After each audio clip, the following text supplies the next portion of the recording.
तो गाइज आज मैं एक्सप्लेन करने वाला हूँ ओली वैंग की फुल लाइफ स्टाइल। मतलब कि लाइक जब वो हॉस्टल में ज्वाइन हुआ तब से वो मरा, मैं पूरी उसकी लाइफ एक्सप्लेन करूँगा, प्लस उसकी पावर एंड एबिलिटीज एक्सप्लेन करूँगा और उसके साथ साथ मैं उसका कैरेक्टर एनालिसिस भी करूँगा गाइज एंड में।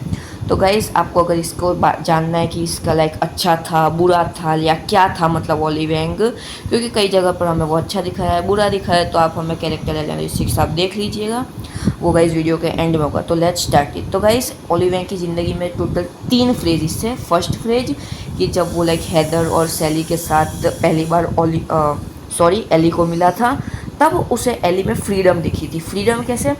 तो देखो गाइस, एली जिस तरीके से लड़ता था उसे उसमें फ्रीडम दिखती थी। अब पता नहीं इसको क्यों इसमें फ्रीडम दिखती थी जंगली पने में, और तो उसको दिखती थी।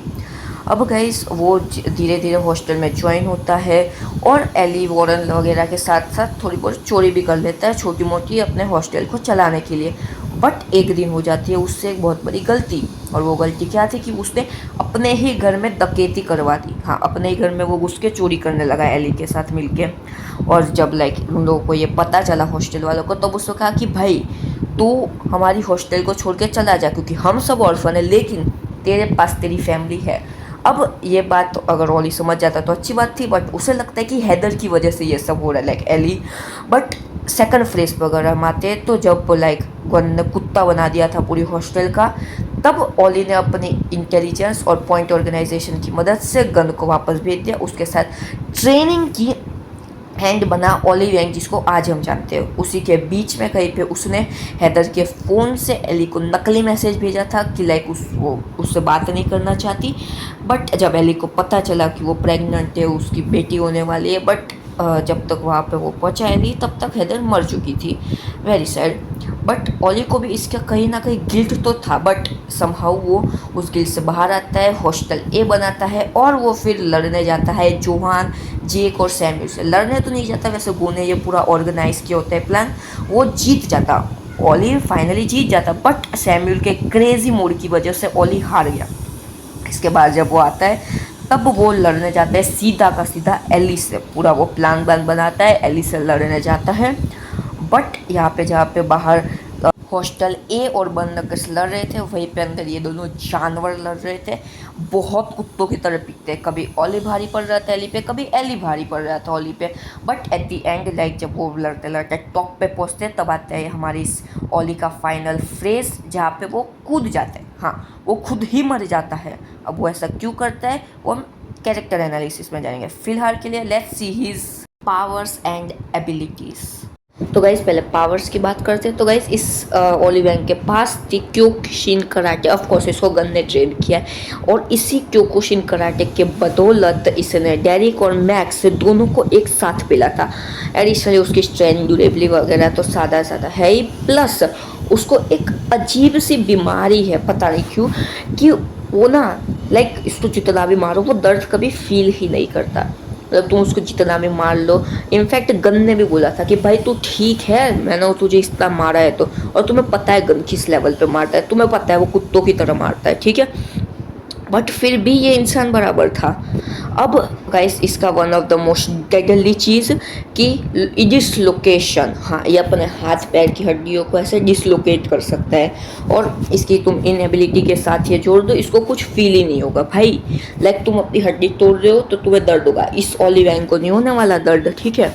और गाइस इन कंक्लूजन अगर मैं इसकी पावर्स एबिलिटीज़ की बात करूँ तो ही वो स्ट्रॉन्गर देन एली। हाँ, उस टाइम पे जो एली था उससे ज़्यादा स्ट्रॉन्ग है।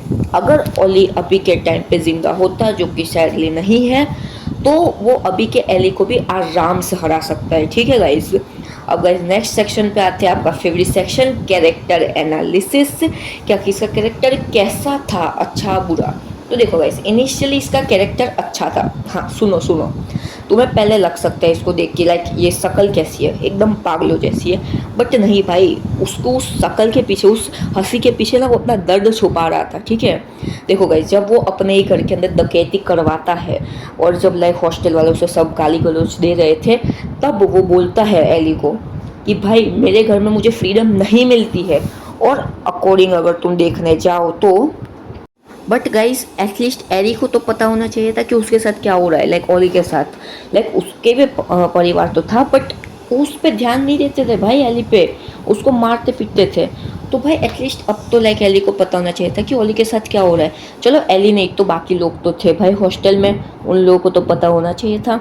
लाइक वो भी तो ऑर्फन थे और हैदर की माँ थी, बट वो उस पर ध्यान नहीं देती थी, तो उसे भी पता होना चाहिए था, बट नहीं, किसी ने इस पर ध्यान ही नहीं दिया। तो लाइक ये थोड़ा मेरे को लगा कि ठीक है, बट प्लस उसको हैदर की डेथ का भी गिल्ट था।